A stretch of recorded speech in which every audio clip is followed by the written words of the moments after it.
pense qu'on peut oublier la Coupe du Monde 2026, les gars. Avec ce qui se passe là actuellement aux États-Unis, impossible que dans 3 mois, il y aura une Coupe du Monde là-bas, les gars. Impossible. Faut quand même dire que sur les 3 pays organisateurs actuellement pour cette Coupe du Monde 2026, t'en as 2 qui sont en guerre. T'as le Mexique, la situation on en a déjà parlé, c'est une catastrophe, et pareil pour les États-Unis actuellement.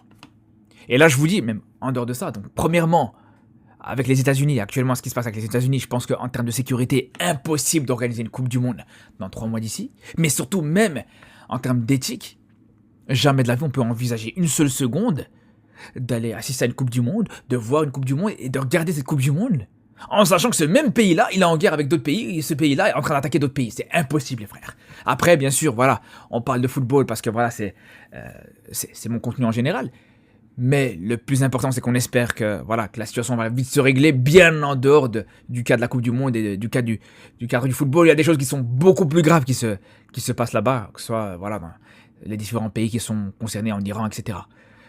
Mais je pense que cette Coupe du Monde, il va falloir vraiment trouver une alternative, soit la reporter, ou alors la délocaliser. Mais sinon,